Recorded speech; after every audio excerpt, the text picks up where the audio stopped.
Okay, I think the recording has started. I want to say welcome to all of you. Hopefully, this is not your first class. Hopefully, you've been returning to us every week. If it is your first class, my name is Tepo. I'm one of your lecturers for AUE. I hope you enjoy the class. This is the last time that I will be seeing you.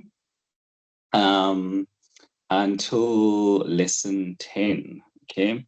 Next week, Anari will be going through lesson 9.2. Please do pay attention to that. And it will be in the test, so pay attention to that. And then the week after, Samira will be doing lesson 9.4 and 9.5, which is also important. So what we've done last week will be in test 3. What we're doing this week will be in test 3 as well. Okay, let us start with some of the things that we discussed last week. Remember, we said we are on the bus and the bus is to pass. And I asked you to do a few things.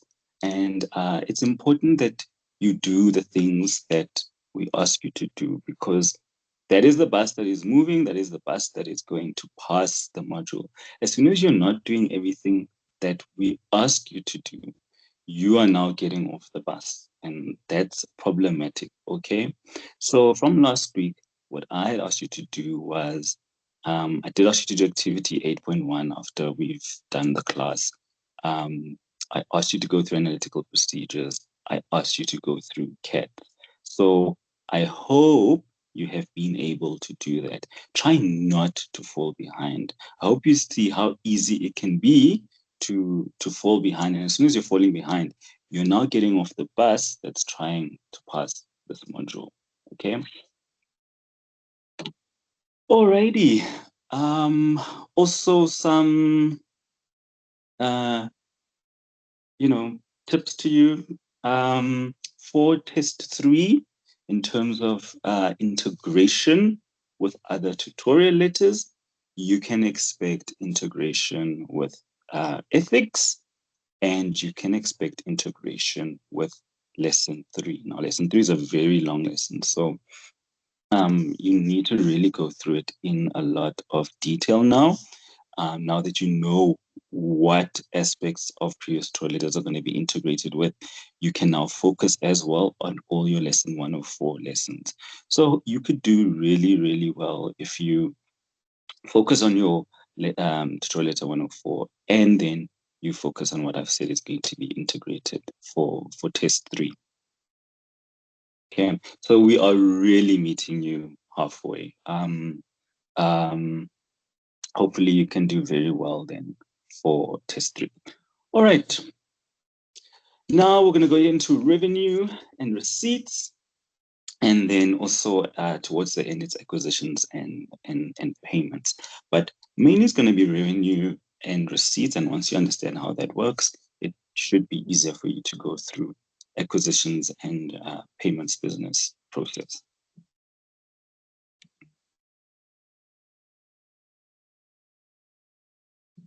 Okay, I'm going to start off with a question for you.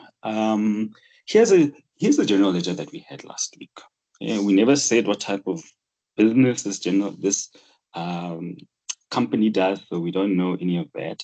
But I want to ask you, of the accounts here, which ones are affected in the revenue and receipts business process? So if you think of revenue and receipts, which accounts here are we talking about? Okay, so I will need either hands or chat box. Is it Nomagugu? You can unmute.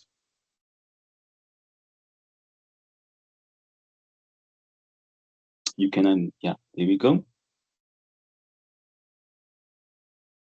I see you unmuted, but I think there's a problem with your sound. We cannot hear you.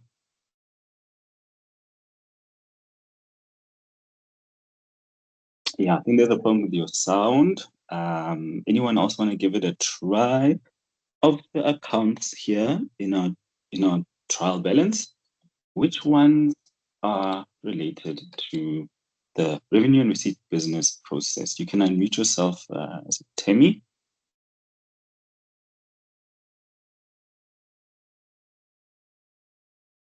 You can unmute, Temi. You're on mute.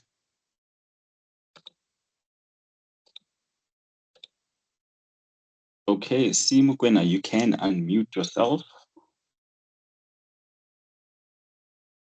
Okay, the accounts affected will be cash as well as accounts receivable and sales revenue. Yes, right. You could also have these sales returns and allowances in there, right? And then to a limited extent, you also know that your VAT is also applicable, but we don't go through that now during the the revenue and receipts business process. But those are kind of the accounts that are affected. So I've highlighted them for you. Okay. Last week, we spoke about what you need to do before you can actually start auditing these amounts. Well, it's part of auditing these amounts. When you think of revenue, revenue is made up of a lot of transactions. Before you can start auditing all those transactions, which is what we're going to do today, we said there are procedures that you must do before you can even begin auditing the amounts that make up the 800,000. Who can tell me what those procedures are? Who were here and listening last week? What procedures must we do first? And like I said, this isn't test 3, so you must know these procedures. Okay, you can unmute, Lynette. Morning. Isn't it the general procedures? Yes, well done. Give me some general procedures that you perform regarding this 800,000 Rand. This is where you ask for a written representation of the, well, in this case, it would be the revenue, the sales and the revenue.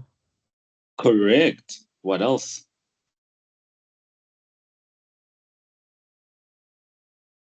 You must know all of them off by heart, guys. All of them.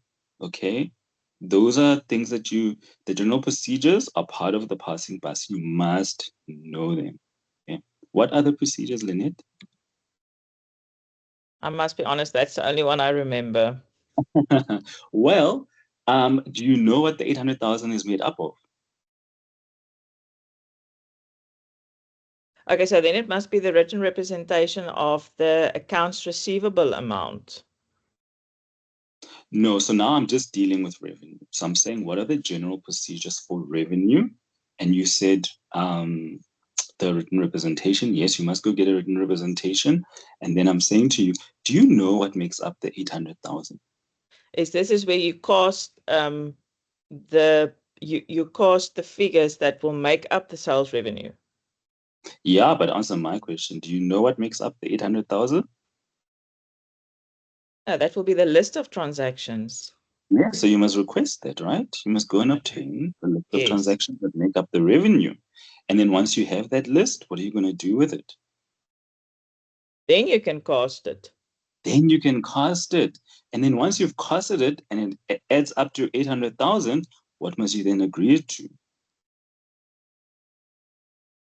You must then go agree to your general ledger and your annual financial statements.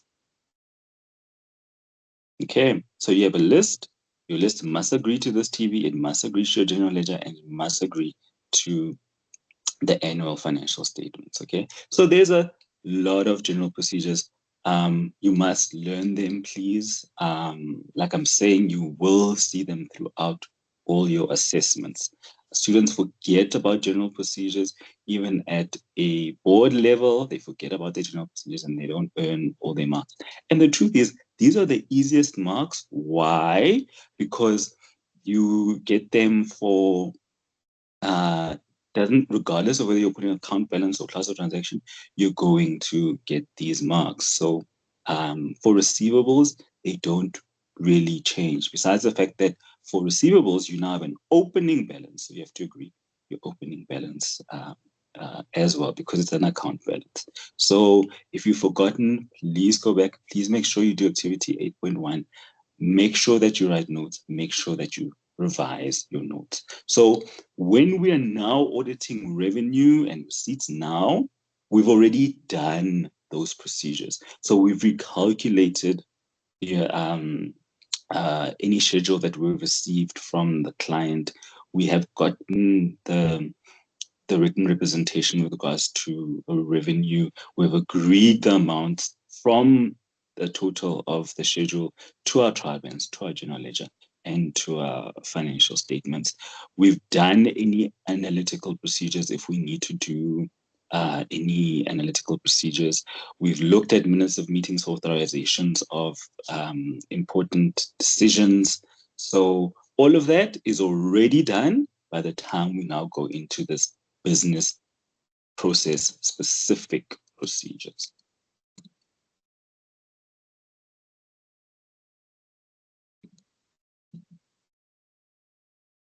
All right, so now we know our assertions for classes of transactions. We also know our assertions for account balances. I think by now it should be easy for you to tell where which account will relate to, right? We know that sales and sales returns will be relating to our profit and loss. It's a class of transaction, whereas our receivables, our bank account, that will be relating to account balances. So there are different assertions. With regards to account balance, I'm sure you would already know this from last year, but with regards to account balance, we are concerned about what exists as at year end. When it comes to account balances, it's not really of concern anything that happened before year end. Why? Because that's a movement, and our movements are mainly tested as part of profit and loss and classes of transactions. So we're concerned about what exists as at year end for the bank account, which is why we'll get a confirmation from the bank of the amount as at year end. So we don't get confirmation for the bank account amount as at every day. Okay, so that would be occurrence because that's what's happened throughout the year. We're only getting a confirmation of the amount as at year end date because we want what exists as at year end date. Same thing with receivables. We are concerned about the value of receivables as at year end. So if someone was a debtor during the year and they paid off their debt during the year, we are not testing that from a receivables perspective. We are only testing the debtors that exist as at year end. It will still be tested, but it will be tested as part of sales. The ones that happen during the year and that don't have an account balance as at year end.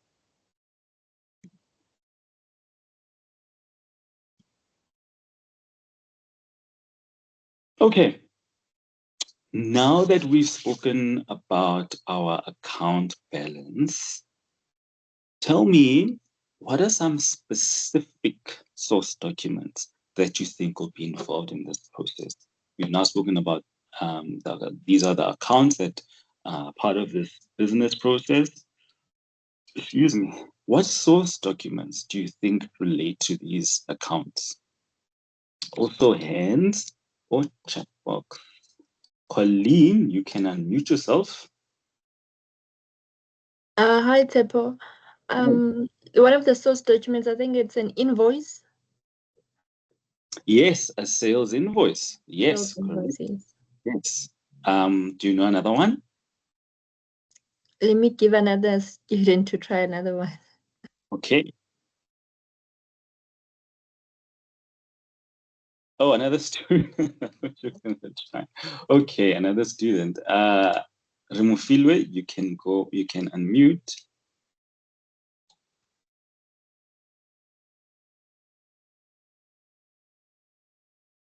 Tato, you can unmute. I'd say delivery notes. Delivery notes. Yes, that's also another one. Can you think of another one? For cash, you'd have to look at either the bank statement. Bank statement. Yes, bank statement. Even bank recon. Yes. Bank Yes, recon and bank definitely. statement, yes, that's good. Okay. For returns and allowances, there'd have to be some kind of return waiver. I don't know, credit notes. Credit notes. Yes, yes, well done. Okay. And for receivables? Account receivable. So we've already done the delivery note. Yeah, it's not coming to me. Okay, okay, great. So accounts receivables will be things like your invoices, right? Because the invoices shows that there's a receivable. It'll be things like your debtors recons are important. You also get confirmations for account receivables. So it is extremely important that you know your source documents, guys. Very, very important. As you go through each and every new business process, it will have its own source documents. And you will see today how important source documents are. Okay. They are the difference between, they help you understand your assertions, and they also help you gain marks. Okay. You also want to think of the assertion that's linked to what you are trying to test. So, for example, if you want to test accuracy of cash, yeah, by sending out a bank confirmation, the amount that is on the confirmation, there's an amount on the confirmation, and therefore you are then testing whether cash is accurately valued. So you're testing the assertion for accuracy, valuation, allocation of cash. Okay. In the same way, if you want to test existence and you send out a bank confirmation, by the bank confirming that amount, you've also addressed existence. So try and link your source documents and your assertions together. When you think of revenue, well, with revenue, you might be selling goods and your goods are delivered, and therefore there's a delivery note. Okay? That delivery note that's signed by the customer is an indication that the transaction has occurred. Okay? The delivery note is not necessarily a indicator that the transaction is accurate, but it does mean it's occurred because the client has now signed for this delivered good. With regards to accuracy, you're going to have to recalculate some of the calculations on the invoice. Your delivery note may not typically include calculations, whereas your invoice would tell you the price of the good, the quantity of the good. So then you recalculate the invoice. So depending on what assertion you are looking for, a source document is extremely important. But you will still see that when we go on to the next slide. Okay? But the idea is link assertions and source documents. Okay? It'll make your life much easier. As soon as you see in a test, accuracy, immediately you know what source documents are applicable. It makes your life much, much easier. All right, so here are some of the documents, okay, that you can see if you missed anything. Price list, we didn't really speak about price list. If some of what you are selling, if the prices of what you're selling sometimes change a lot, then you have a set price list. And as an auditor, we'll agree whether what you have sold agrees to the price list. In some cases, you can sell based on invoicing. Maybe you are a specialized company, then you sell based on contracts and agreements. So, but they work in the same way. Like I said, when you're dealing with accuracy, you want to go and recalculate the invoice. If it is a sales agreement and a sales contract instead of a sales invoice, then you're going to go and you're going to recalculate the conditions, the amounts in the contract. All right.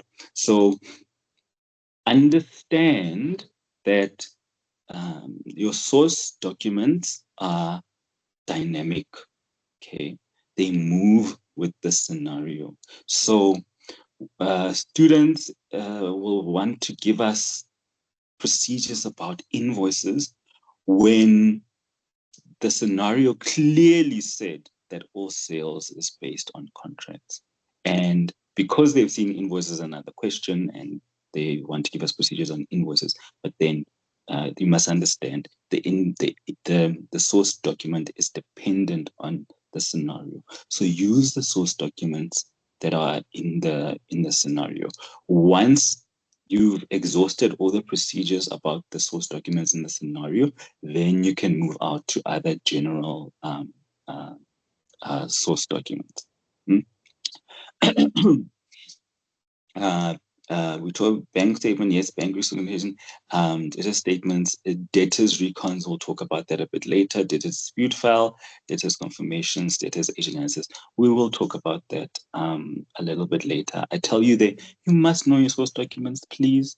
Every single business process that we go into, know your source documents. A third year student who is passing will know their source documents. Okay, that's part of the passing class.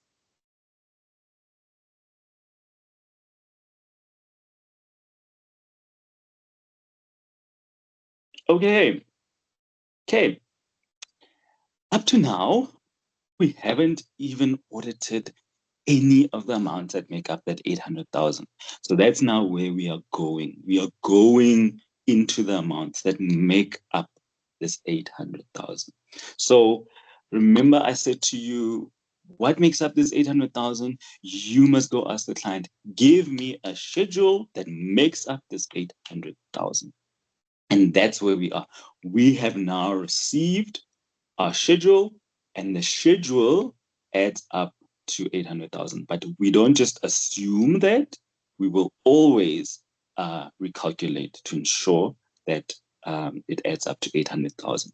And then once we're done ensuring that it adds up to 800,000, we must still agree this 800,000 to our general ledger and to our general ledger, our trial balance, and to our financial statements. Obviously, we've seen before our trial balance does equal 800,000. The financials, we need to ensure that the financials equal 800,000. There was nothing as irritating on an audit when a client gave you a schedule of revenue that equals 800,000, but when the draft financials come out, they now 1 million. Okay, that was very irritating and annoying because it meant there's 200,000 that you did not audit. It meant there's 200,000 that was outside of your sampling. It is not a nice process to go through because that's now excluded from your sampling, that 200,000. You have to do special procedures. So to avoid all of that, you need to agree the 800,000 to what's on the financials. And if they don't agree, you need the client to give you a recon so that you can select a sample from the full amount. If you don't have, if the financials say 1 million and you don't have a schedule that's saying 1 million, it means you're auditing the incorrect amounts. Okay, it's not complete, which means it's not correct. All right, so we are now auditing these amounts. We're saying the 800,000 is made up of 85,000, 220, 95, 120, blah, blah, blah, blah, 25, 60. All of that is equal to the 800,000. It also tells you the descriptions of each amount. So this says sales received cash. This says 220,000 sale from government contract. That says 95,000 sale on credit. So all of these seem to be different things, okay? And you will see, because they are different, we also now respond differently as well. Sales receipts, cash, 85,000 rand. Okay. Where do you think you would agree the 85,000 rand to? Okay. Now, granted, we don't know what type of company this is. Okay. If we had more information about what type of company this is, that would help you. But that 85,000, if you want to agree that amount, where would you most probably agree that amount to? Tato, you can respond. You can unmute yourself. Because it's cash, I would look in the bank statement. Yes, well done. Just hang on there, Tato, while you're there. What about this 220,000? Where would you agree that to? The sales from a government contract, so I'd ask for the copy of the contract, or Well if there's a purchase done. order which had been issued to us by the government department. No, well done. That's entirely correct. You want to agree to the contract, okay? And if it's an amount that's then received in cash, you will be agreeing to the contract and you'll be agreeing it to the bank statement, right? Because it's now if it's also already received in cash. So can you see how it's the same thing? It's sales, but now you may need to agree it to different source documents. So that's what I mean when I say our source documents are dynamic. They respond to what's in the scenario. We also call it applying yourself to the scenario. So it doesn't help that we say sale from government contract 220,000 and you say agree to invoice. Okay. The description clearly says there's a contract. That's the source document that you must use to agree the 220,000. Sale on credit, that 95,000, you will be agreeing to the invoice, all right? What about sale from goods sold? Goods sold, 130,000. What do you think in general you would be agreeing the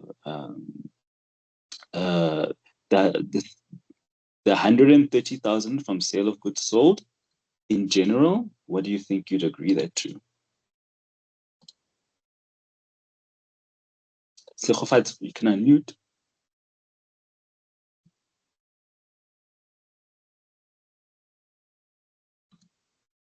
Sekgofatso, you can unmute yourself.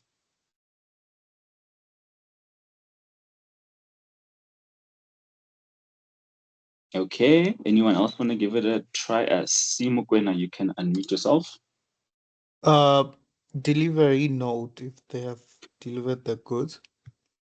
Okay, be careful now because I'm saying 130,000.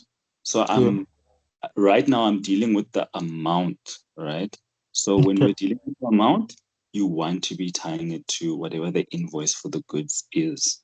But if you want to test that the transaction occurred, if you're testing occurrence, yes, you are going to the delivery note. So depending on what assertion we are testing. So right now I'm saying, if I say to you, I want to test occurrence, okay, were these goods actually sold to the customer? How do I know? There's a delivery note that's signed by them. So if you're testing occurrence, then yes, the delivery note is correct. Okay, so thank you for that.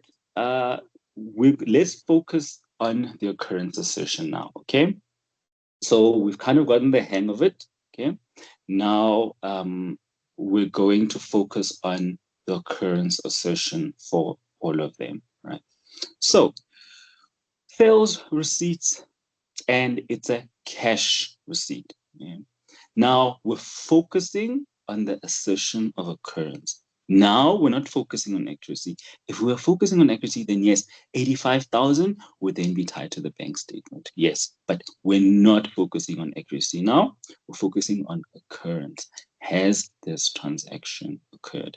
To test whether this transaction has occurred, you would be agreeing it to some sales invoice. Okay, there's no information here that tells you it's a contract or anything like that. So then we're going to take it that it is an invoice. Yeah.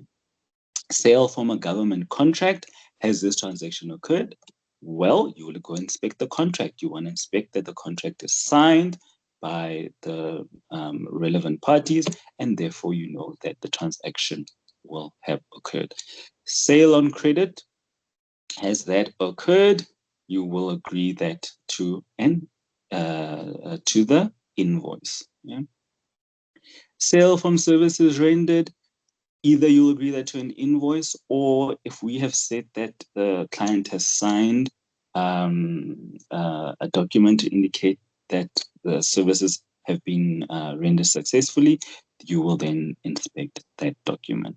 So there are differences in what you will inspect based on whatever is in the scenario.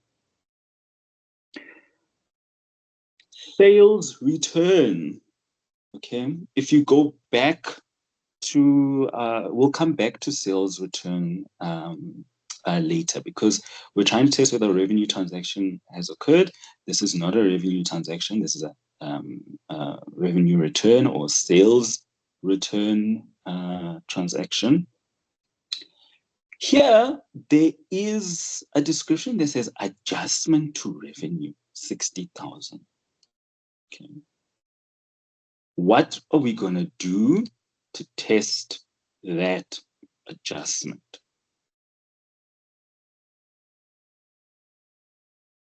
Colleen, you can unmute. What are we going to do to test that adjustment? Hi, Tepo. Sorry, I wasn't raising my hand to answer that question. I had a question. Okay, we'll get to your question, but try answer this for me. When we have an adjustment now, what are we going to try and do to audit this adjustment to revenue? Adjustment to revenue. Yeah. Let me try. Wouldn't we check maybe the data's reconciliation? Well, what is the adjustment? What is it based on? What is it based on? Yes. You don't know at the moment, right? Yes, we don't know. Yes.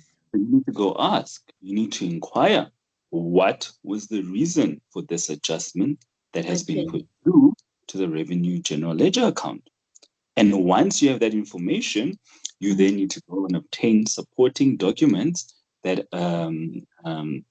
that agree to the explanation that is received from management. And that's now testing occurrence. If you're testing accuracy, you also need to recalculate whatever amounts you receive from the client. So as soon as you have transactions that are weird, that you don't understand what they are, you must go to management. You must ask them, why is that transaction there? But to make it a substantive procedure, you must follow up on their response and obtain supporting documentation to corroborate their explanation. Okay, I got it. Okay, great. What was your question? My question was on the sale from goods sold. I haven't heard about goods sold in a while. What is it again? What's the difference? Well, when it comes to sales, generally you're either selling a good,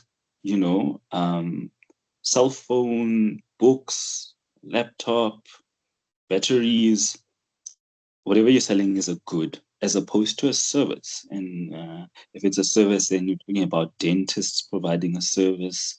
We're talking about hairdressers providing a service. If you're walking into Checkers, you're buying goods from Checkers. Okay, but no, sorry to cut you. I get it, the difference between goods sold and service from credit. So I was asking, what is the difference from, let's say, sale on credit? What if the goods were also part of the sales on credit? Why is it a separate, why does it have a separate line item to say sale on goods? Yeah, so that's just depending on what's happening in the scenario. You can have sale from goods sold on credit, Okay, you can have sale from goods sold, and that can be cash. These are just examples of the types of scenarios where you can have credit versus non-credit, and they're separated just to give you an understanding of how each one can affect the source documents that you look at. Okay, as soon as you see that something is a service, rather, then you know that it's probably not going to have a delivery note, right? Whereas opposed to with the goods, it would have a delivery note. Okay? Okay. And the same thing, that service that you provided, if you've provided it and it's on credit, then you know you're not going to find that amount in the bank statement. If the service has been provided, but it was cash, then you will find it in the bank statement. So it affects the type of source documents that you're going to look at. Okay. Okay. Okay. Great. Okay. So now we've dealt with occurrence. We haven't dealt with the sales return. We are still going to deal with the sales return. We have dealt with the adjustments, and we have dealt with the different things that make up the revenue transactions. Before I carry on, Bonso, do you have a question? You can unmute.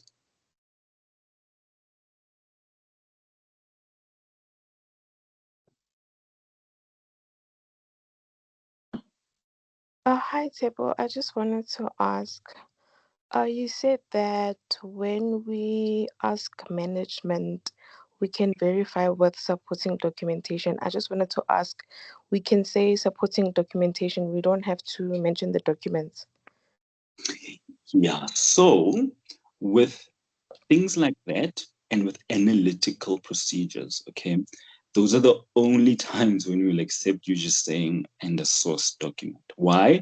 Because with analytical procedures, when you've done your comparisons and you see a significant fluctuation, you don't know the reason.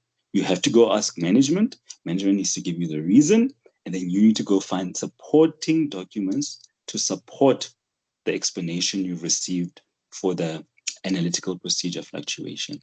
Same thing here with this adjustment. At the moment, you don't know what that is. You ask management, they give you an explanation. You must then go get supporting documents to support the explanation that management has given you.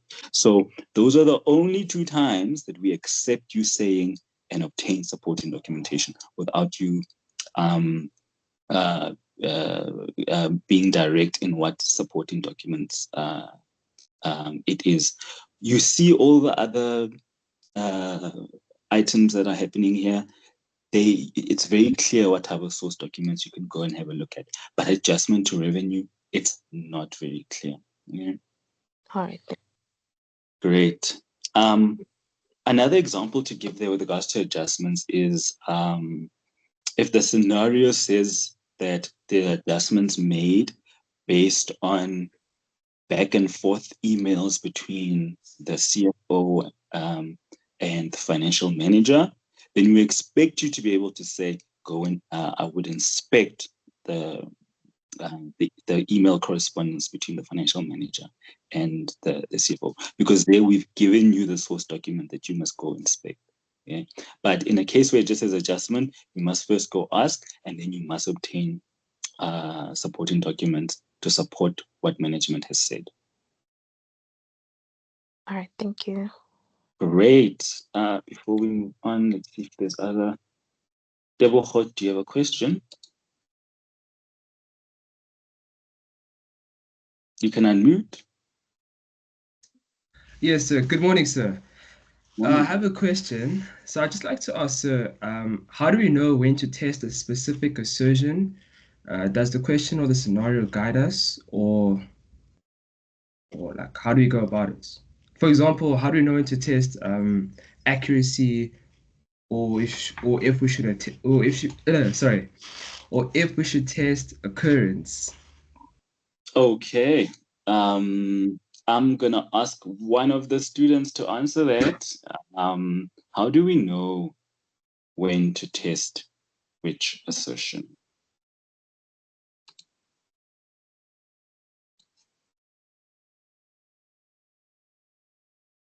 Do you want to give that answer a try? Is it Mpule? No, I'm having a question. Okay. Sorry. Musima, do you want to give that answer a try? Yes, I want to give it a try. I think the scenario will guide us to say test for the occurrence of the certain transaction. Okay, partly correct, not fully correct. Tato, do you want to give that a try? Thanks, Musima. The class of transaction and Yeah. the potential risks. So if you're looking at sales, there's a risk that it might be understated.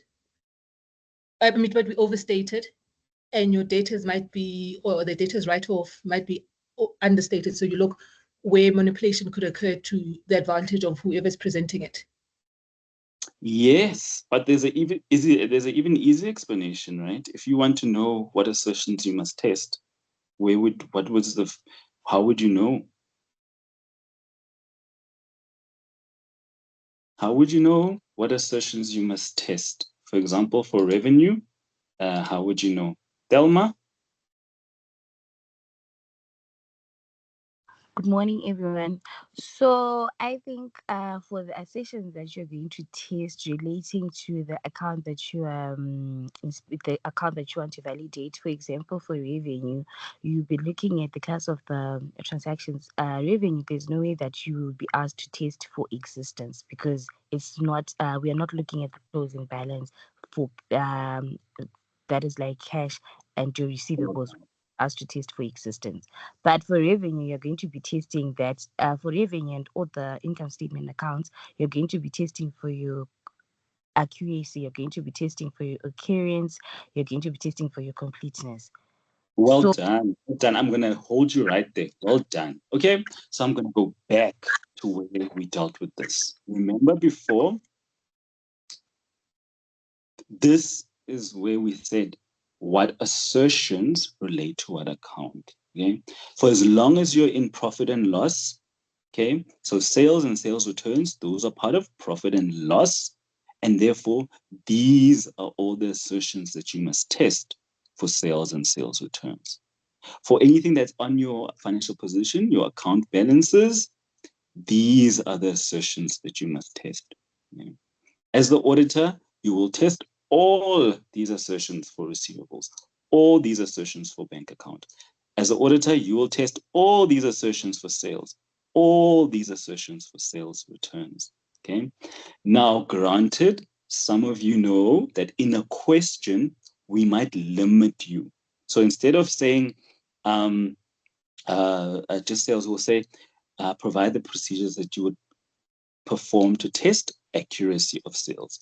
Then you will be limited to accuracy, or provide the procedures that you perform to test the cutoff of sales. Then you're limited to cut off. Okay? But we can also ask you to provide substantive procedures related to sales. In that case, we don't even tell you that you must do all of them. You must know that you must do all of them. Okay? So when it comes to things that you must know off by heart, it is general procedures. You must know all of them off by heart. Your assertions for classes of transactions, you must know off by heart. Your assertions for account balances, you must know off by heart. It is not always and every question that we will limit you. So we can ask you to audit property, plant, and equipment and be silent on the assertions. And you must know that you must deal with all 6 assertions. Okay, okay, I hope that answers your question. Was it Tebogo? If not, you can let me know if you want clarity or follow up. Yes, sir, that answers my question. So thank you so much for the explanation. Thank you, sir. And thank you to the class. Okay, great. We've dealt with, oh, let me check more questions. Let me check. Junior, you can go ahead.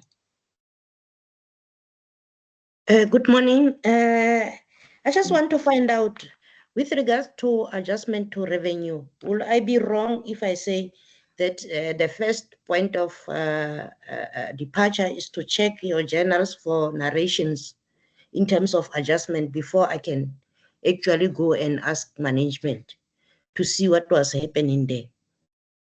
Yes, the objective is the same, right? The objective is to obtain information on what the adjustment is. So even if you said that we'd be very happy, we want you to be, the point is you must go and understand what is the 60,000, because at the moment you don't understand it.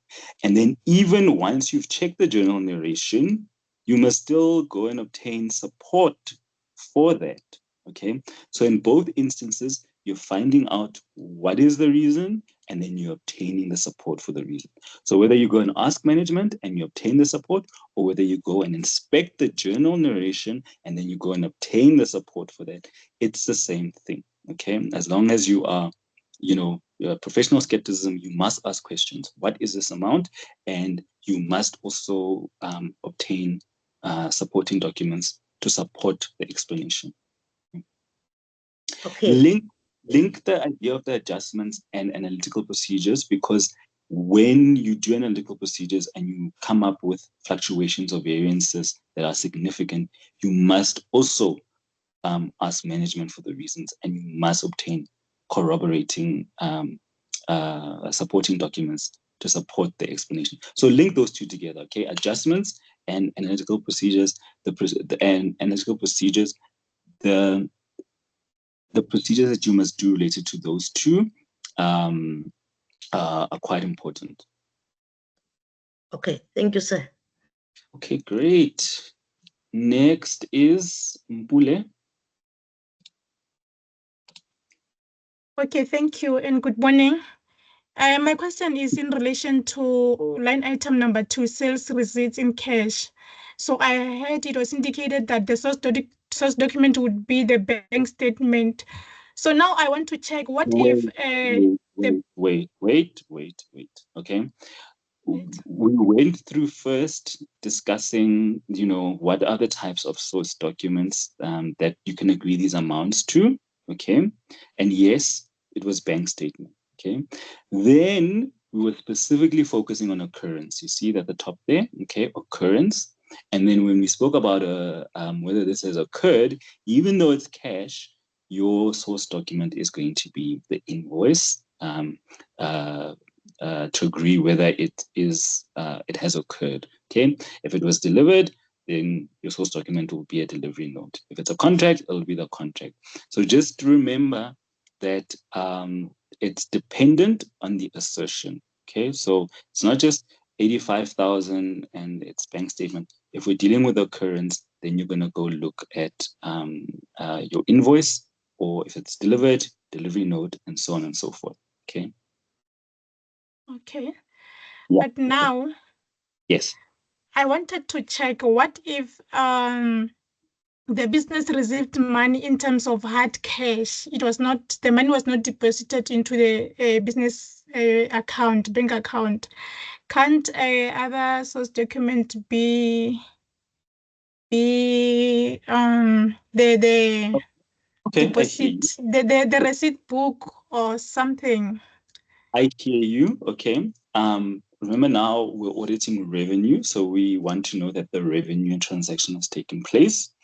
What you are doing there is you're now on the bank side. So now you are, dealing with procedures for bank. Okay. So if you receive the cash and it is not hasn't been deposited yet, then you won't be recording it as part of your bank account, right? You might record it as part of petty cash or cash float or something like that, and that's where you will test it for the purposes of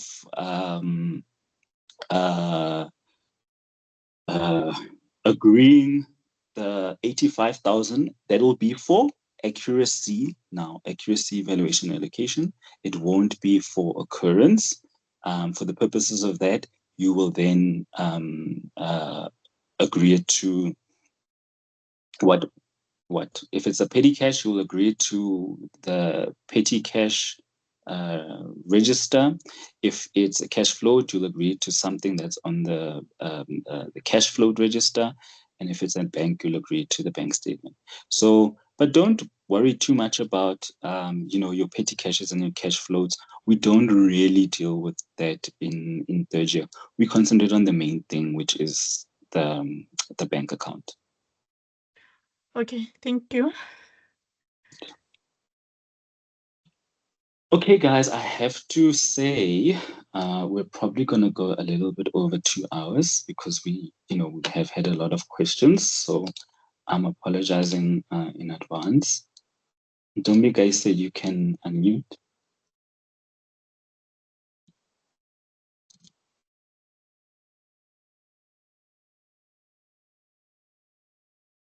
There's an Dombi. Guys, say, boy, you can unmute. Thank you, sir. I'm clarified now. Okay, great. Okay, that was occurrence, right? Now we're going to deal with accuracy. Even though we've already dealt with accuracy before, we're going to deal with accuracy. 85,000, we know that that's been received in cash. So we are going to take that, we're going to agree that to the bank statement. Accuracy, we want to know that this 220,000 is accurate, okay? First of all, we need to see that, is it as per the contract, okay? And then if it's an amount that received in the bank account, we can also agree to the bank statement. But the contract is quite important here. We need to see that it's been agreed to as per the contract terms. So like I said, source documents are dynamic. It depends on what's happening in the scenario. If we tell you about there being a government contract, please go look at the contract. In fact, last year's October-November paper spoke about a contract regarding a loan. And then we said to the students, the CFO has given you these details: interest rate, loan amount, date of contract, duration of loan. The CEO has given you these details. Agree the accuracy of these details. And all the students had to say was, agree interest rate to loan contract. Agree the amount of the loan to the loan contract. Agree the interest rate to the loan contract. That's all the students had to say. And it's amazing how many students did not use the source document provided to them in the scenario. Okay, so students either were getting 5 out of 5 for that part related to the contract or 0. And it is wild to me that third year students would not be agreeing amounts to contracts. Very wild, okay? But of course, you guys are not going to do that.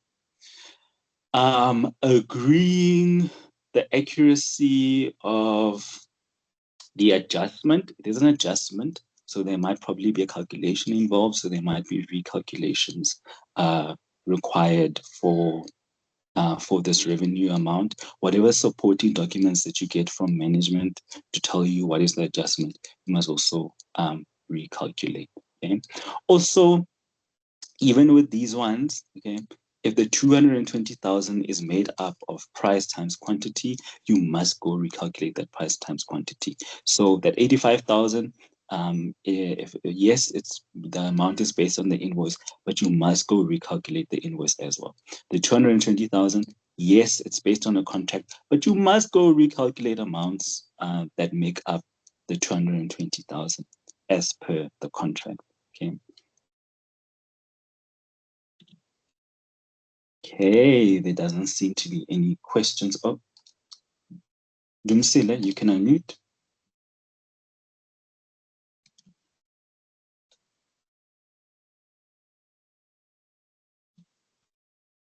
You can unmute, Dumsile, you can go ahead. Oh, you've unmuted, but can't hear you. I think there's an issue with your mic. Duduzile, you can unmute. Hello, sir, and hello, everyone. I would like to get clarity on this. I'm a bit confused You're saying for like to test the accuracy under the revenue, like we have to get the bank statement and then try to get the source documents that will agree to the amounts that are on the bank statement. So the amount that you're trying to agree is the amount that's already on your schedule. So it's 85,000. You must agree it to the you must agree, because we said because it's cash, you will have the bank statement. But even if it wasn't cash, even if it was on credit, your source document here will be the invoice. Okay. Now Yeah. on the invoice, if your invoice says goods, quantity, and then it has a quantity and it says price, and then it multiplies the price times the quantity, then you must go and recalculate the price times the quantity. Okay, that will give you whether the 85,000 is accurate or not. Yeah. Yes. So So within the contract. Okay. So yes, whether it's cash and it's received, it's great. Then you can agree it to the bank statement. But primarily, you want to be agreeing it to an invoice, a contract, something like that. okay, yes, I understand now. So as part of the occurrence, yeah, I think it's the occurrence part. I don't have to get the bank statement for me to prove the occurrence. I can just say to prove the occurrence, just start by saying, get the delivery note to agree if the certain goods were delivered or certain sales happened.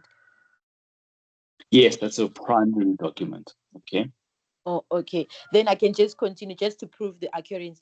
The what confuses me the most is the starting point. If it's very important to say I have to get the bank statement or the main thing. Yeah, that's my problem. It's the starting point of it. That's where I got confused. Okay. Okay. But you sorted now. Yes, I'm good now. Thank you. Okay, great. Do you want to try again, Dinisile? Let's see if we can hear you.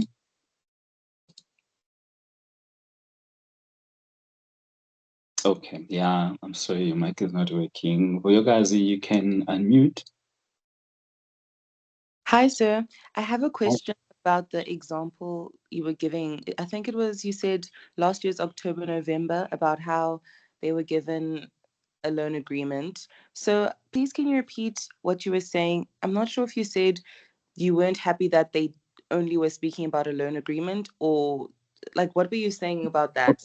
Okay, so in last year's paper, we told the students that the financial manager has just given you amounts. Okay, they gave you an interest rate, they gave you a loan amount, they gave you a loan duration. Okay, so they gave you all these loan details. Okay, and we asked you to go and provide the substantive procedures that you would perform to ensure that those are correct. Okay. In the scenario, we told you that there's a loan agreement. So it was expected that you would agree all the information regarding the loan amounts to the loan agreement. So it was as simple as taking those details that the CFO has given you and agreeing them to the loan agreement. It was really that simple. And students, for some reason, did not use the loan agreement as a source document. They wanted to go and agree all those things to a whole lot of other things that were not in the scenario. Okay, there were some other applicable source documents, yes, but the main one was the loan agreement. Okay, so that's not something that a third year student should be missing. If you're told, here are some loan details, the first thing you must ask for is the loan agreement. Okay, that makes sense. Thank you, sir. But I'm sure none of you guys are going to make those mistakes this year. We are all on the passing bus. So we're going to be looking at the correct source documents. We're going to be linking our source documents to our assertions. We're going to be doing questions. So hopefully you guys are going to be quite fine with test 3, test 4, the exam. Okay. Are the revenue transactions in the correct period? Here is a quick question. When we say are the revenue transactions in the correct period, what assertion are we testing here? Actually, I want to give it back to the person who asked us about assertions. So actually, Tebogo, what assertion would we be testing here? Hi, sir. It would be cutoff. Well done. Great. We are now testing cutoff. Okay. When we're testing cutoff, also Tebogo, when we're testing cutoff, are we dealing with an account balance or a class of transaction?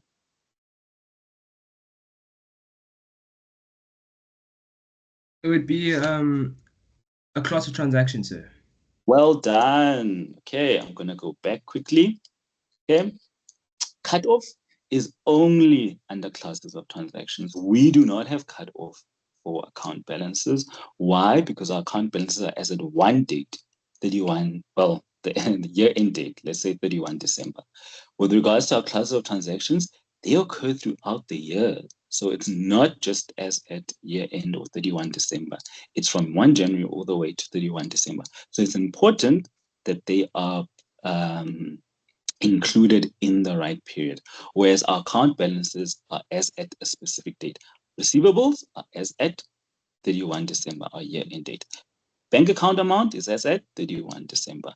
But our sales are for the entire year. They're not just sales at 31 December, they are sales throughout the entire year. Okay, so now we're testing whether the revenue transactions are in the correct period or not. And for that, what we do is, if our year end is the 30th of April, we're going to take a look at the transactions towards the 30th of April, and we're going to go agree them to whatever source document, whether it's a contract, whether it's an invoice, whatever source document is related to that, whether they did in fact occur.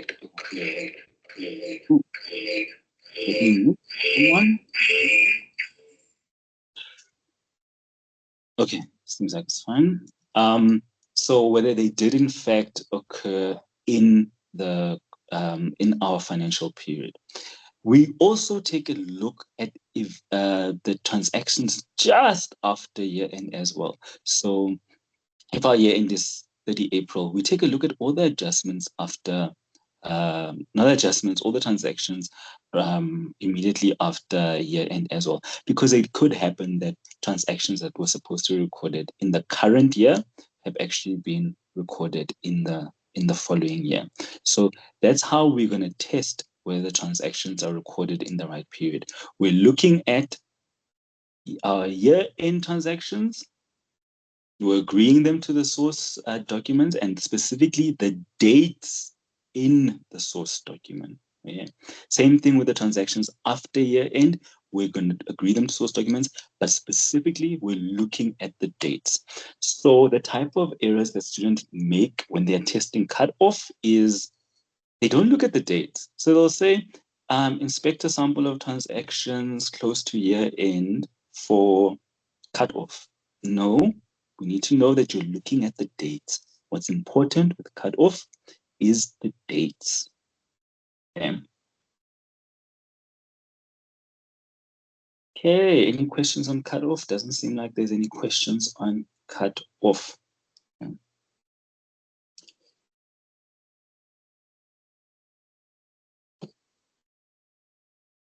Okay.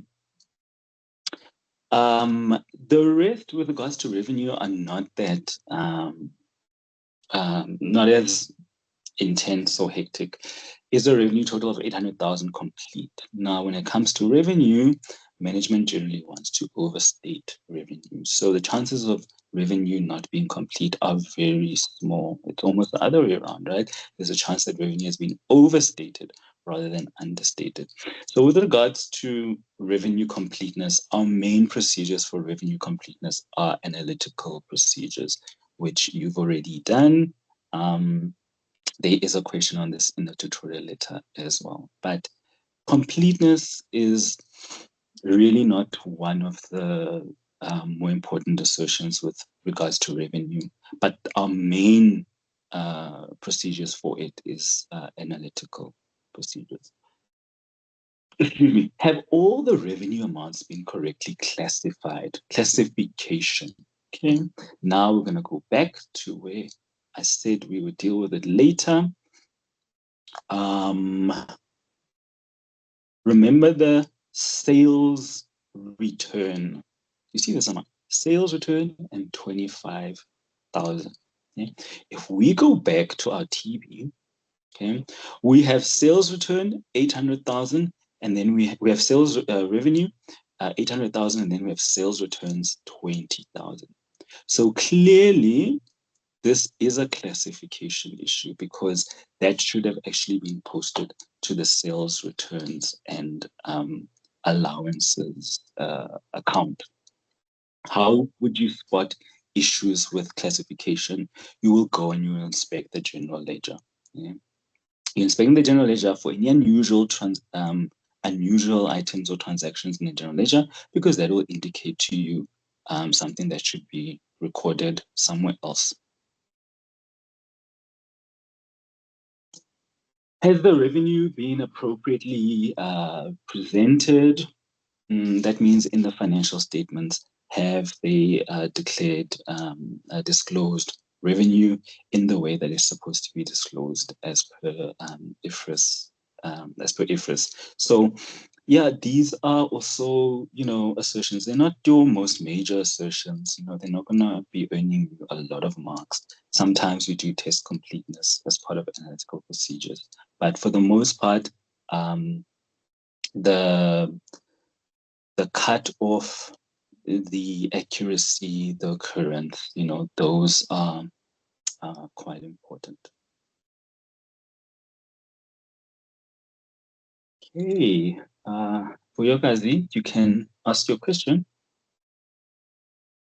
Hi, sir. I'm having an issue with understanding when something is cut off versus completeness. So I understand for cut off, you'd be going towards like the dates towards the end of the year. But let's say there was a transaction that happened within the period, but towards the end, but they didn't include that. So would that now be a cutoff issue or a completeness issue? I want to say complete, but I'm not sure. Yeah. Nice question. It's a both issue, okay? Completeness is, other things that are missing, and cutoff is also testing other things that are missing towards the end of the year. So it's a both issue. Okay. So Yeah. I would still get the mark. So let's say you in a test Yeah, for you would cutoff. still get the mark, whether it's under cutoff or whether it's under completeness, you would still get the mark. Okay, cool. Thank you, sir. Okay. Okay, great.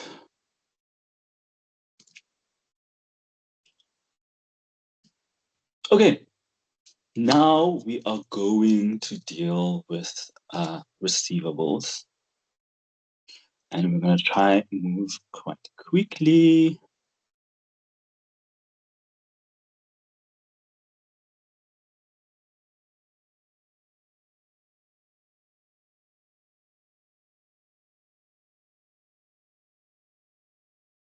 Okay, receivables. We are now on the account balance side. So we've dealt with revenue, and revenue is a class of transactions. Now we're dealing with receivables. That's now account balances. So there is a difference in your testing, and we're going to go through it now. Yeah. Tell me, do you guys, would you want a 5-minute break?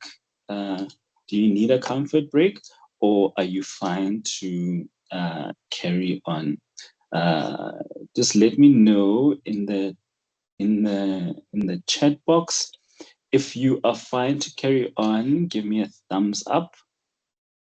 Are you guys still fresh, or would you like a 5-minute break?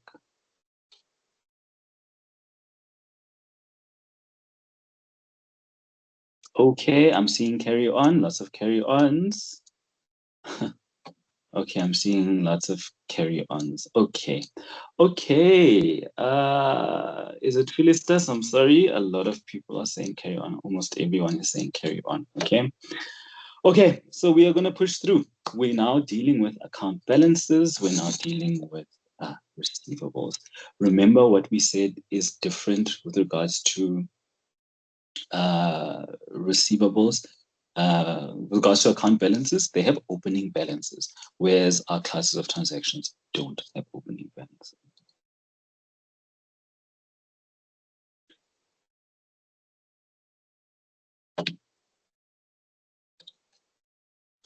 Okay.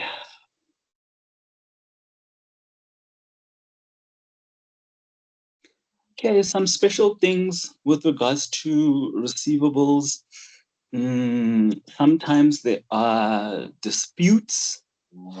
Sometimes there are long outstanding debts.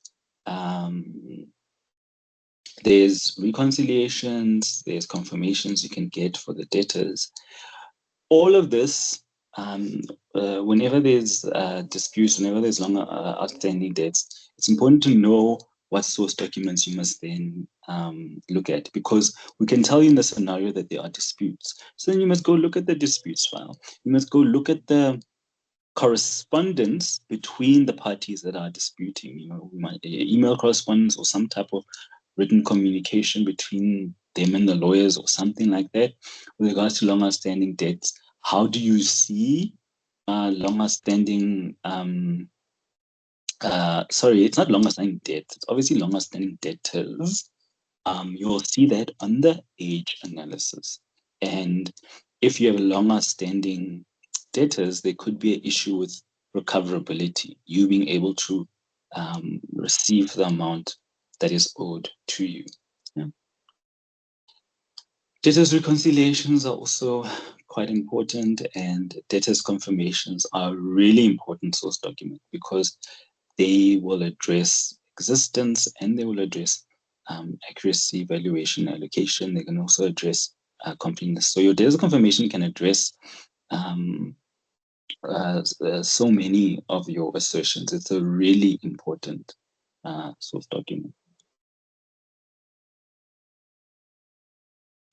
Remember, receivables by definition are those amounts that you expect to receive within 12 months. So that's why any long outstanding or debtors that are over 12 months are quite important to for you to inspect as the auditor.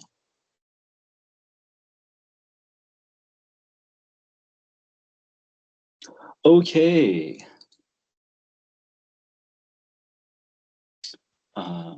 Oops, sorry, please give me a minute. Yeah.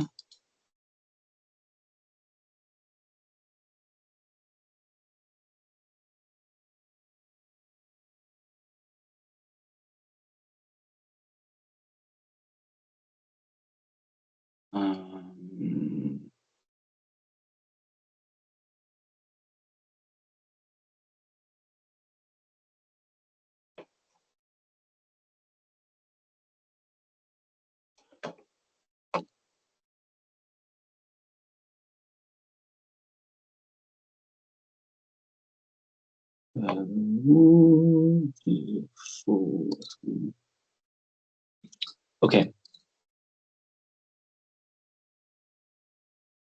Debtors or receivables. There are differences in class of transactions versus account balances. One of your biggest differences is that with your account balances, you will have an opening balance. So revenue won't have an opening balance. You start afresh every year because all the revenue amounts at the end of the year then go into as part of your retained earnings when you close them off at the end of the year. whereas with your account balances, they roll over. So receivables, payables, property, plant, equipment, land and buildings, all of that, you have a balance brought forward. So that is why one of the general procedures that you do with regards to account balances only is that you will agree the opening balance that is brought forward to your prior year working papers or to the signed financial statement. Yeah. But now, how we audit receivables is a bit special. Okay, with regards to okay, do you already have a question? You can unmute. Is it Moroe? You can unmute. Good morning. It's Komisho. I don't know if it's relevant or not, but I was asking if you are not a new auditor, or you will still be checking the opening balances? If you're not a new auditor, yes, right? Remember, the client could have adjusted the opening balance. So if you are the same auditor from last year, you just agree to your prior year working papers or to the signed financial statements. So yes, regardless of whether you're a new auditor or whether you are a continuing auditor, you must agree opening balances. It in fact happens. It happens that the client actually changes the balance brought forward. They do some adjustments during the year, and when you come back the following year to go to audit, the opening balance is different. Then you have to perform procedures on that opening balance as well. Sometimes they pick up that they've recorded something incorrectly, something small, and they correct it. You as the auditor, when you come in the following year and you see that the balance brought forward has changed, you go and you audit that adjustment that they've done. Okay, thank you. Great. Faida, you can unmute.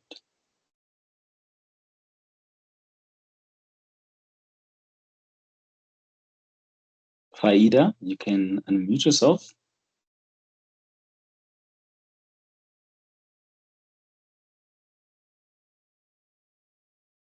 Okay.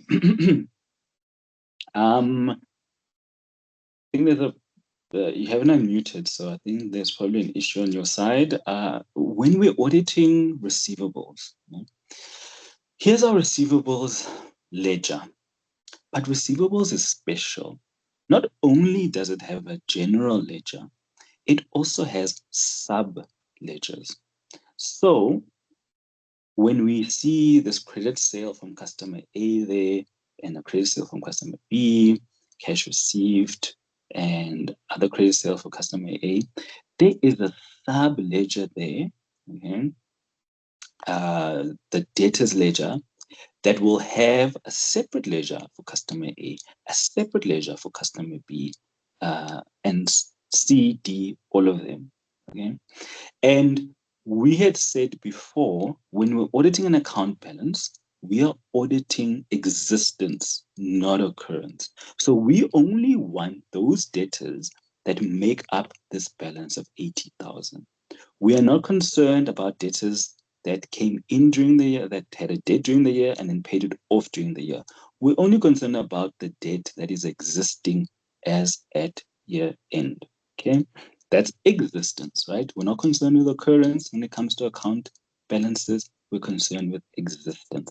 So it's important that you select from the debtor's ledger, not from the general ledger. Why? Because you're testing for existence and not occurrence. And so this is a debit balance. So we said we're testing for overstatement, and overstatement means you're testing from general ledger to source, but very specifically, the general ledger, the ledger that you'll be looking at will be the debtor's ledger, not just the general ledger. Yeah. I hope you still remember DocPerf. Debit balance is you're testing for overstatement. Therefore, your direction of testing will be general ledger to source, in this case, the debtor's ledger. And your primary assertions are existence, rights, and accuracy valuation and allocation. DOGPER from last week. Another thing that you should know off by heart, please. There's a lot of things that you need to know off by heart for substantive procedures. Trust me, they're going to make learning the rest of all your business processes much easier. They're going to make your life much easier as an auditing student. They're going to make CTA much easier. Yeah. So we can't select from here. We have to go to the debtors ledger for our selection. So now I'm going to open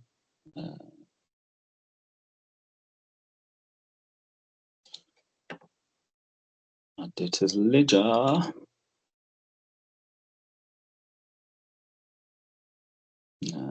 Screen. Excuse me.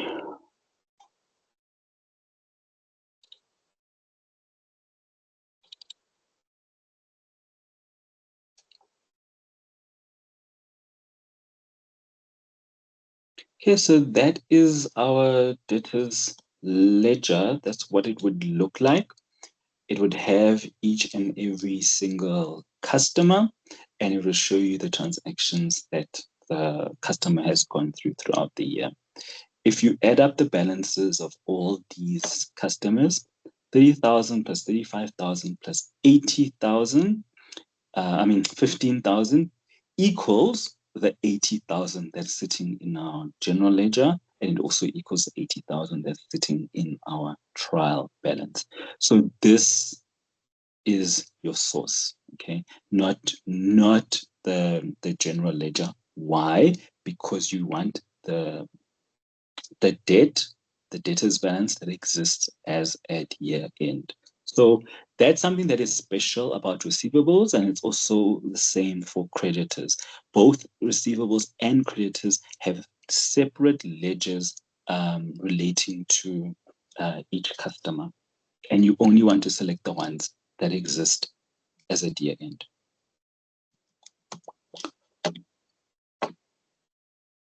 The difference with creditors, though, is remember now it's the other way around. Now it's CAS BC, not DOGPER anymore, because it's a credit balance.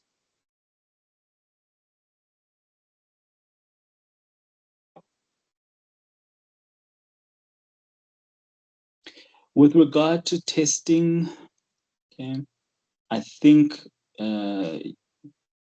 you should be, based on how we did the revenue one, you should have an understanding of how you will go about testing the receivables balance. So I'm going to ask you to give me some ideas. How would you go about testing these debtors balances?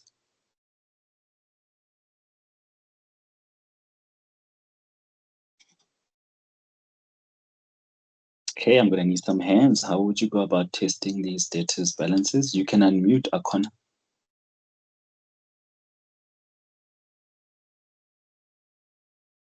You can unmute yourself, Akona. Okay, Menir, sorry. I will take the closing balance of customer A plus the closing balance of customer B plus the closing balance of customer F. Then it will add up to 80,000, I'm sure. Yes, okay, great. Okay. Yeah, plus the...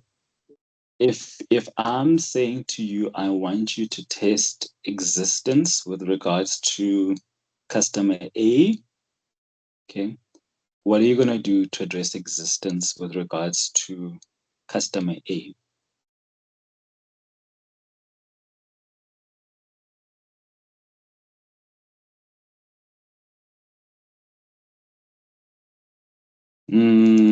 Is it Tammy? You can unmute.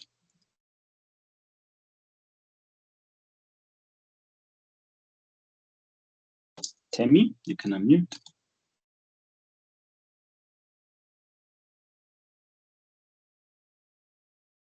Okay, Nkosi, you can unmute. I'd obtain a debtor's confirmation. Yes, debtors confirmation. Okay, it's very, very important. Like I said, it addresses so many of your assertions. It really is the most important source document with regards to receivables. Okay? Obviously, a sales invoice would also indicate to you that this 25,000 exists, and sales invoice would also indicate to you that 10,000 exists. If it's something that was delivered, then a delivery note would also assist regarding existence. Okay? So you can see that the principles are the same. You know, it's just source documents that end up changing, which is why I'm saying it is so important for you to understand your source documents. Most of the time, if you run out of procedures, it is normally because you either haven't done your general procedures, or then you don't understand how to use the source documents in giving us the answer. Yeah. But in general, substantive procedures are really, really not difficult at all to score marks.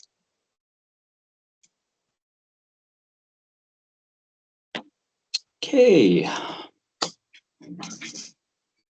As part of receivables, remember there is an allowance for credit losses, or management can have a provision for bad debts. That is part of trade and other receivables. So when we say provide substantive procedures you perform to audit trade receivables, then trade and other receivables, then we expect you to deal with everything that falls under trade and other receivables. Remember, your allowance decreases your the amount that you expect to get from your receivables.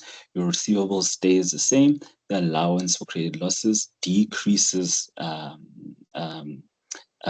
amount. So there's quite a few procedures for allowance for credit losses, but that is an estimate. Okay, and we deal with estimates in lesson 10.3. So it is a little bit special. Okay, there is a question on this if you want to attempt it. I do write later on, I think it's question 10. So you can attempt it. But even if you don't understand everything in that question 10, it's fine, because we're going to come back to it in lesson 10.3, because now you're dealing with an estimate. And that's special. There's special procedures that you must apply when you're dealing with an estimate.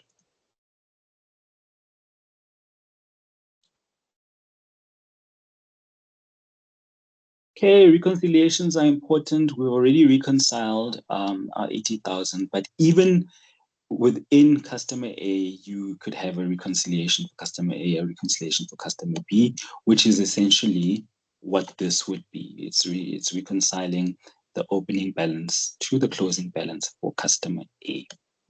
Okay. Okay.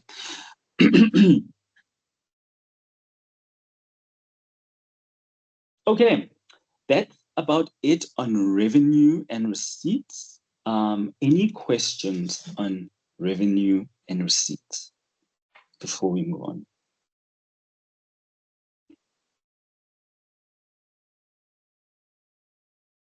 Quinton, you can unmute.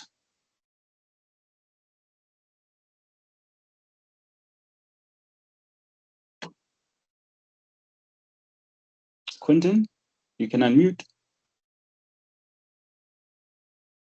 Okay, Eric, you can unmute. Morning. I just wanted to check, when it comes to the debtors confirmation, is it any relevant whether you mention if it's a negative confirmation that you've used or a positive one? Will that make a difference? We normally just say debtors confirmation, okay? But do not say negative confirmation, okay? Negative confirmations are things that people used to do a long time ago. There shouldn't be anyone sending negative confirmations now. So we send positive confirmations, but we just call them confirmations now. In the past, there used to be negative confirmations, but audit firms are not sending negative confirmations. It's not really necessary for everyone to know what they are, but I might as well just explain it quickly. A negative confirmation is where you would send customer A confirmation to say the balance as per Tapodiale Pty Ltd for you is 30,000. If you are in agreement that the balance is 30,000, you do not need to contact me as the auditor. So then if they agree that that's their balance, they do not need to contact me. And that's a negative confirmation. And we don't do that anymore, because just because someone doesn't respond does not mean they agree with you. Maybe they didn't even get the confirmation to begin with.